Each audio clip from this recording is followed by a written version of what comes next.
akan melihat ya teman-teman untuk reaksi ke kamu saat ini. Reaksi hatinya ke kamu saat ini. Reaksi hatinya ke kamu saat ini.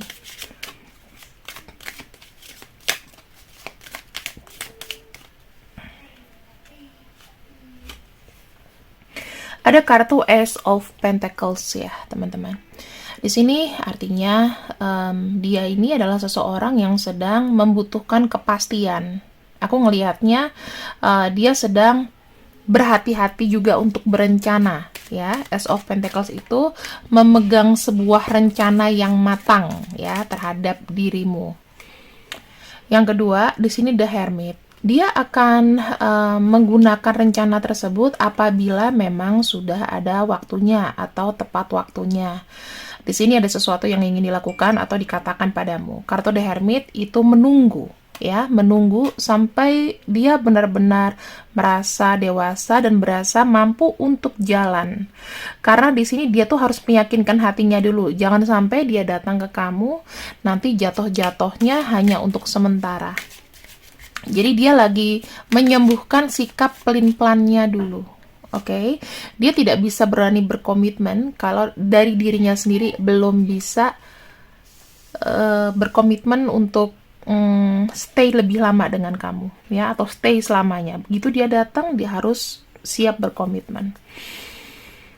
Kemudian di sini, dikala dia tidak dengan kamu, ya, kalau misalnya ada di sini yang tidak dengan kamu, di sini dia tuh banyak merenung, banyak berpikir ya. Kalau misalnya banyak berpikir itu intinya dia tuh kayak melakukan revisi. Kira-kira apa nih yang ngebuat gua kok di hubungan ini tuh kayaknya maju mundur, semuanya tuh nggak tepat.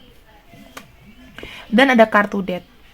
Ini bicara mengenai transformasi ya. Kalau aku bisa cek lagi di sini, dia ini menginginkan membuang semua sifat-sifat jeleknya termasuk sifat pelin-pelannya. Aku bisa merasakan dia ini adalah energi orang yang pelin-pelan termasuk dalam moodnya.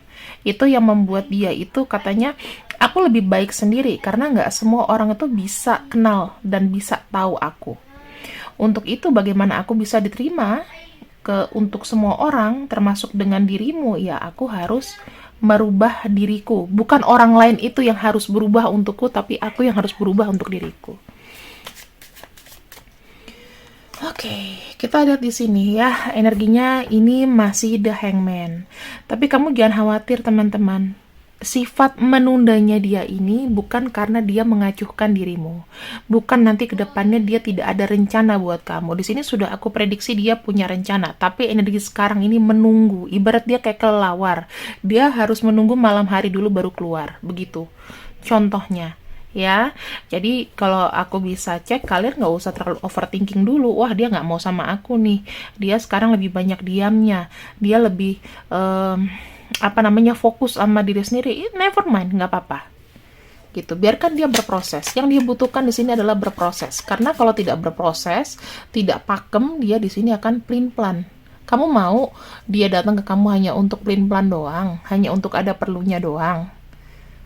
Gitu ya. Jadi yang aku bisa lihat kalau dari seumur kalian bisa seumuran atau lebih tua, dan di sini dia mulai berpikir dewasa. Ya, jika dia laki-laki, dia akan berpikir sesuai dengan umurnya. Kalau dia perempuan, dia akan lebih merevisi ke dalam diri. Gitu, gua nih jadi cewek harus gimana? Kalau cowok, di sini gua harus jangan sesuatu tuh yang dilihatnya subjektif, tapi dia melihatnya secara objektif. Nggak hanya bisa menyalahkan dirimu, tapi dia menyalahkan diri sendiri. Oke, kita akan lihat apakah rencana itu. Rencana yang dia mau adalah pertemuan, ya. Ingin loh dia tuh datang ke kamu, udah itu semuanya kalian tidak ada rahasia, semuanya serba terbuka, semuanya serba tidak ada yang ditutupin, menerima satu sama lain, itu termasuk ya. Kartu King of Wands. King of Wands di sini dia itu ingin menjadi seorang pemimpin. Dia mempersiapkan dirinya sekarang ya, penuh dengan rasa spiritual, penuh dengan strategi, kepemimpinan. Dia kalau misalnya dia seorang laki-laki, dia di sini mengemban sifat tanggung jawab. Bagaimana mengajak kamu ke depannya jika dia nanti ingin bersama-sama kamu, arah kemana ini tujuannya. Dia menempatkan dirinya sebagai leader dan sekarang lagi dipersiapkan kok. Ada kartu High Priestess ya. High Priestess itu kita bicara mengenai apa yang ada di kepala kadang berbeda dengan ada yang di hati. Ya, di sini dia tuh mencoba untuk mengontrol pikiran supaya bisa selaras. Kartu The High Priestess ini mungkin dia tidak terlalu menggebu-gebu untuk mengungkapkan sebuah emosi.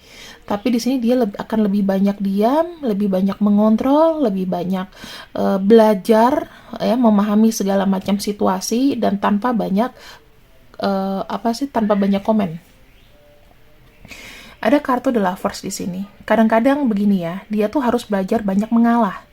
Dan ini yang dia mau. Kedepannya dia lebih dewasa, lebih banyak bisa mengalah sama kamu supaya perbedaan kepala kalian ini tercapai. Ya, kartu The Lovers itu menunjukkan banyaknya rasa cinta, rasa sayang, rasa saling memiliki, rasa sulit untuk dilepaskan.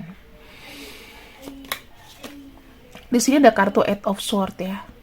Nah, dia akan menganggap kamu adalah sebagai pilihan terakhir. Kenapa? Karena di sini perjalanannya pun sudah panjang, sudah banyak penundaan, dan nggak mungkin selamanya dia akan menunda untuk bersatu dengan kamu. Itu sih yang aku bisa tangkap dari hubungan ini ya teman-teman. Kemudian kita akan lihat lagi, luapan hatinya bagaimana sih? Apa sih yang sebenarnya ingin dia bicarakan ya? Apa sih yang sebenarnya dia pengen utarakan ke kamu? Oke. Dia bilang saat ini dia sedang rapuh. Ya, aku nggak tahu nih teman-teman, tapi ya sepertinya dari fisik, dari bisa juga itu sakit secara fisik, atau memang energinya sekarang lagi males untuk banyak perdebatan. Dia sangat sensitif, sangat nggak mau banyak negosiasi, dan dikit-dikit dia manja, gitu. Ya. Yang kedua, di sini dia merasa terjebak. Aku bisa bilang mungkin ada salah satu atau situasi kondisi di mana dia ini terjebak. Mungkin dari pekerjaan, mungkin terjebak dalam satu situasi yang dia nggak bisa keluar, ya, bisa jadi begitu. Kemudian dia ini merasa sekarang ini jadi korban. Jadi korban apa? Nanti kita akan cek ya. Belum tentu loh ini terkait sama kamu ya teman-teman, kita akan lihat situasi kondisinya. Oh, sekarang dia lagi rajin menabung dan mengumpulkan uang. Bisa jadi ini terkait dengan pekerjaannya. Dia mati-matian bekerja, dia terjebak pada sesuatu ya, dimana dia lagi mengumpulkan uang. Lagi banyak yang disimpan. Terus di sini dia melihat ada pengen ada apa ya, dia teringat sama kamu ya, kisah-kisah lalunya mungkin dikala dia sukses. Dia sekarang ini sedang mengulang-ulang situasi, membayangkan sedang mengulang situasi di mana dia dulu happy. Ini tuh terkait sama pikiran dia yang sekarang lagi rapuh sih teman-teman. Dulu tuh gue tuh harusnya nggak begini, gue tuh gini, kayak banyak revisi sama penyesalan gitu loh. Berat hati sebetulnya dia tuh berusaha untuk belajar menerima situasi dan kondisi ya. Dia berasa kayak aku tuh udah nggak perlu lagi nih untuk ngenyusahin orang lain. Kalau misalnya aku bisa menyelesaikan masalahku sendiri, kenapa aku harus menggantungkan diri sama orang lain ya. Aku lihat di sini seperti itu. Dan kita punya kartu pride ya.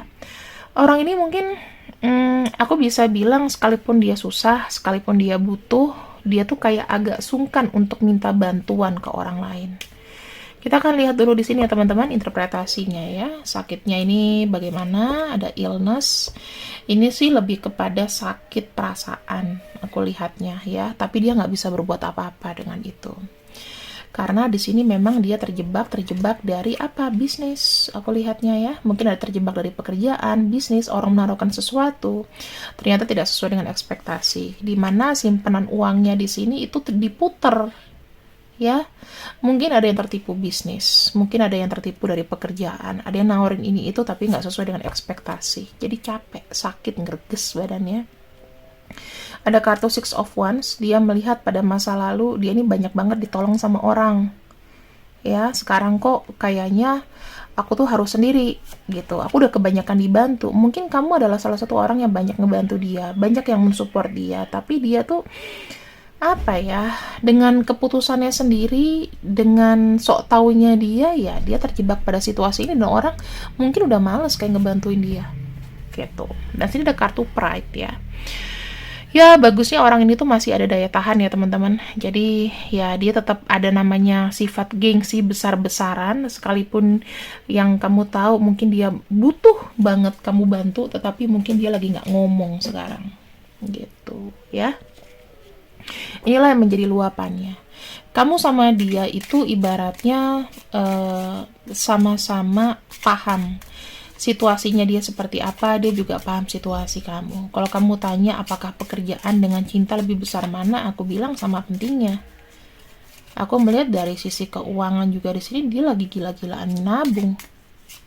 Ya untuk apa? Untuk masa depan yang kubicarakan tadi. Oke, di sini ada kartu Good Lady. Ini bisa aja energi kamu ya teman-teman. Oke.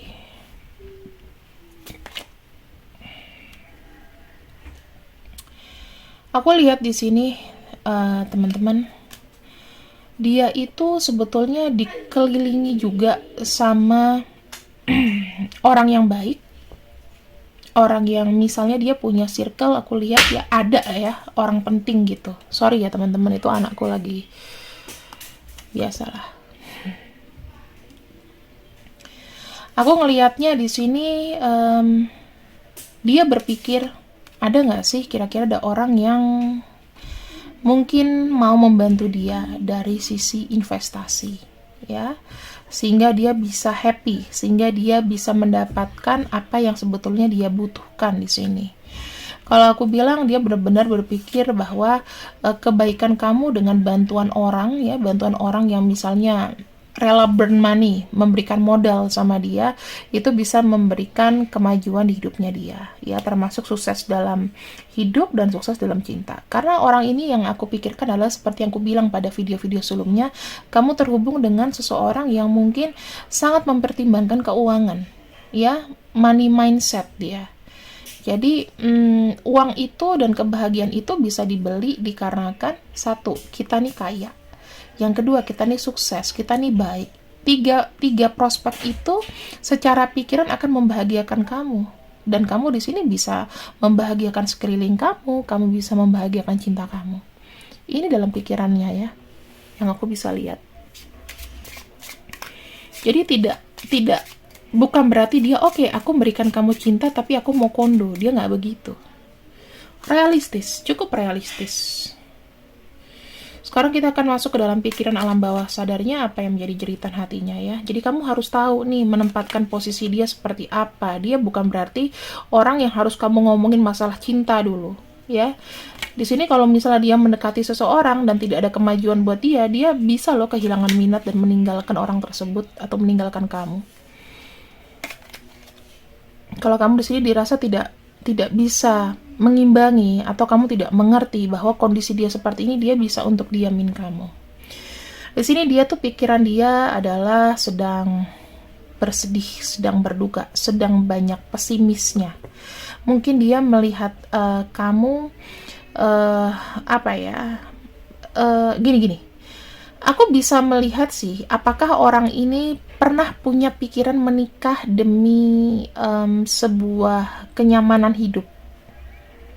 Ya, mungkin dia menikah sama pasangannya supaya bisa rezekinya lancar, karena dia merasa bisa membangun sesuatu di situ, ya. Mungkin mertuanya kaya, kita nggak pernah tahu. Tetapi dia sadari saat ini bahwa pikiran itu salah. Dimana di sini lepas dari itu, ekspektasinya berubah semua. Ternyata tidak seperti itu, ya. Mungkin aja di sini kondisinya berbalik, teman-teman. Ya, dia terlalu banyak berharap pada hubungan sebelumnya. Dan di sini itu ya tidak sesuai dengan ekspektasi. Gimana pun juga dia harus menghidupi. Jadi terlalu buru-buru dalam pikirannya kala itu lagi mampet, mungkin dia melihat ada kesempatan, oke, gue terikat dengan seseorang yang menurut dia orang kaya mungkin ya, kita nggak pernah tahu nih di sini. Nggak orang kaya tapi berada lah, bisa menyeimbangi dia. Dia menemukan orang yang bisa imbang sama dia kala itu. Dan dia melihat kesempatan di sini tuh oke. Ternyata dia adalah orang yang salah. Gitu. Jadi bagaimana dia ke kamu di sini? Ya, dia berhati-hati juga. Jangan sampai gue datang terlalu banyak harapan, ternyata tidak sesuai dengan ekspektasi. Dan di sini kalau aku lihat ya, orang ini punya kisah masa lalu yang ternyata salah persepsi. Ya mungkin dia pernah membandingkan kamu dengan orang lain, ya, dan dia memilih si Ono gitu, mungkin. Dan sekarang ini ketika kamu sudah bahagia dengan hidup kamu, dia sendiri hidupnya juga sedikit berantakan. Ya bukan sedikit sih, ini aku lihat banyak. Karena lebih kepada apa keinginan keluarga, jadi dia tuh kayak dikontrol dalam lingkup keluarga yang lumayan besar, aku lihat di sini, dan ini membuat dia kayaknya udah ngelepas semuanya. Gue udah mau capek karena ekspektasiku itu jauh dari harapan. Aku pikir aku bisa bahagia dengan ini, tetapi tidak. Bisa aja teman-teman dia nih pernah terikat pernikahan atau pernah mau menikah, ya. Tapi yang pasti sudah pernah ada hubungan serius lah dengan seseorang di sini, yang dimana ternyata di luar dari ekspektasi, dan sekarang ini sudah cukup pusing, ya, dikarenakan banyak tekanan. Ternyata ya yang gue cinta, yang gue harap-harap ternyata biasa-biasa saja gitu. Makanya ya, kalau punya pikiran itu tidak boleh picik. Ketika kita suka sama seseorang, jangan memikirkan dia nih untung atau rugi gitu. Ketika kita sama dia, kita harus lihat dulu nih bobot bibit bebetnya gimana. Jangan apa-apa membayangkan, oh gue bakal kaya nih, gue bakal gini, gue kenal sama bapaknya ini yang punya ini gitu. Berakhir kamu ditendang. Karena mungkin rumahnya adalah rumah dari pasangannya, ditendang gitu. Ini sih yang aku ngeliat sedikit dari kilas balik luapan hati dari seseorang yang kamu pikirkan, entah ini cocok, entah ini enggak. Enggak semuanya bisa resonate ya teman-teman. Jadi jangan marah-marah di komen gitu. Aku sih males buka komen ya sebenarnya, tapi aku juga males ngetingnya. Jadi ya kalau misalnya memang aku rasa ada yang ini, aku akan tutup komennya lagi. Kayak gitu. Kita masuk ke dalam kesimpulan. Kesimpulan di sini dari curahan hatinya, satu, dia pengen bekerja keras dulu untuk adanya materi. Itu yang terlihat ya. Yang kedua, di sini ketika dia sudah punya materi, dia baru bisa offering kamu sesuatu. Dia baru bisa mengajukan proposal untuk hatimu. Yang ketiga, ada kartu King dan ada kartu Temptation. Semakin dia sukses, semakin besar dia akan menggoda dirimu. Aku ngelihat di sini bisa jadi ini adalah orang yang pernah kamu kenal atau orang yang pernah meninggalkan kamu untuk orang lain. Untuk ciri-cirinya kita sudah cek dan kita masuk ke alfabetnya ya. Ini mungkin nggak harus sama. Kalau misalnya kamu nggak mulut alfabetnya, kamu cukup sampai di sini aja. Oke, kita akan lihat. Ada T, C, G, F, U, I, ada W, ada J, ada A, dan ada Y. Oke, ada C. Kira-kira ini adalah nama-namanya. Mungkin bukan nama yang sering kita lihat ya, teman-teman. Tapi ya, kalau misalnya ini tidak ada, nggak masalah. Kalau kamu menonton video ini pun nggak kepake, nggak apa-apa, hanya komplementari aja. Terima kasih yang sudah ikut readinganku untuk malam ini. Semoga pembacaan bisa bermanfaat. Ini adalah isi luapan hatinya. Terima kasih, selamat malam, see you, bye-bye.